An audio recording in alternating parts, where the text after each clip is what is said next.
Ultimate trash. Growing up in the 2000s means that I was blessed enough to experience the golden age of the PlayStation 2. Arguably the greatest video game console in history.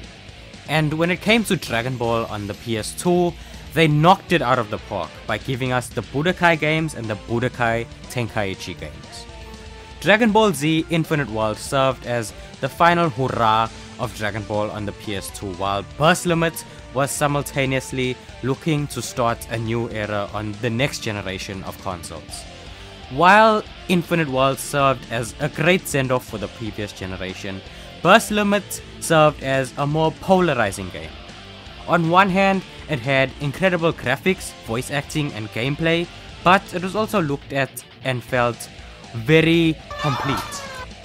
So it is a bit of a mixed start to this gen, and I'd honestly say that's how I would describe this entire generation of Dragon Ball games as a whole. But there was one game, however, from this generation that stood out to me the most. And it's not for being the best, no.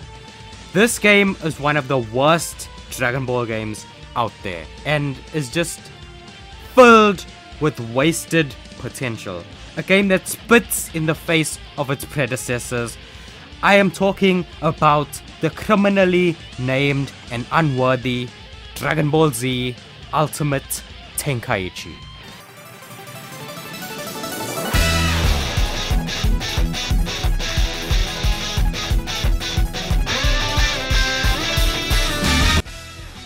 Let's start with the good first, because there genuinely are some things that I did like about this game, and I don't want to get wrapped up in a ball of hatred as we move along. So for starters, I think that the graphics are amazing. Visually, I think it's one of the best looking Dragon Ball games in terms of characters and environment. I really like the way they shade some of the characters' hair, especially the Super Saiyans. The soundtrack goes really hard too. Some of the best tracks in any Dragon Ball game. I also really enjoyed the custom characters and the options and customizations for them. There's this one hairstyle in particular that I liked, and I'm shocked that wasn't in the Xenoverse games. I literally only made a female character in the Xenoverse games because I thought that the male hairstyles sucked. So Ultimate Tenkaichi shockingly gets a point over Xenoverse for that. I also didn't hate the sections with the giant bosses, although I didn't like the execution very much. And also I think that the cover art is very nice. That's basically all the nice things that I can say about this game, honestly. As someone who grew up with the Budokai and Budokai Tenkaichi games on the PS2, going onto the PS3, I had extremely high expectations for Dragon Ball games, and while they weren't always met, this one just managed to irk me the most for some reason. The name wasn't doing it any favors either. Like, for a game called Ultimate Tenkaichi, you'd at least hope that it played like the Tenkaichi games, let alone be the so-called ultimate of the bunch. It got that name through a vote, by the way, so it was never actually intended to be a part of the Tenkaichi series. Now, it's just grouped in with them by name association, although I personally just pretend that it doesn't exist aside from this video. A big part of what makes Dragon Ball games actually good is its gameplay and game modes. Because most Dragon Ball games keep retelling the story of Dragon Ball Z over and over, so I can assure you that Dragon Ball fans don't really buy Dragon Ball games for the story. Unless it's maybe an actual original story with some twists in it. The actual story mode isn't really all that exciting in the majority of the games, unless you haven't actually watched or read Dragon Ball, or you wanna relive your favorite fights and moments. And the gameplay in this game, or lack thereof, is simply terrible. At its core, it's nothing more than a glorified rock paper scissors simulator.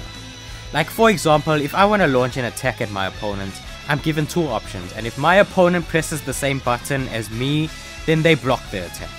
There's no combos in the game at all whatsoever, and the chain attacks are repetitive as hell.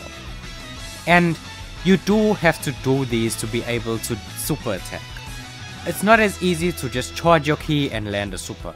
You have to also charge ki in order to dodge, intercept or block super attacks. There isn't any other blocking mechanics otherwise. And one of the more brain dead decisions is that you can't do your ultimate attack unless one of you are almost dead. So what's the point of doing your strongest move if you are already winning? The gameplay is just so uninspiring and dull and repetitive that honestly you can fly through matches playing with one hand and not even looking at the screen. Sure, it may be a bit entertaining for a while, but it gets really old very fast. And that doesn't bode well for a game so gameplay reliant. Let's just quickly go through all the game modes so I can cover my bases and end my misery. You got hero mode with the custom characters that I already praised, story mode which is the same story from the last 50 games, encyclopedia stuff is good where you can read up on characters and listen to BGM, tournament mode where you can play long plodding matches, options to manage the quality of life or lack thereof, just normal battles mode where you can have general fights, and also boring mode which is this entire game. If you wanna hear me talk about some good Tenkaichi games, then click the video on screen now to take you to it, and I'm gonna go erase my memory right now. Like and subscribe, peace out.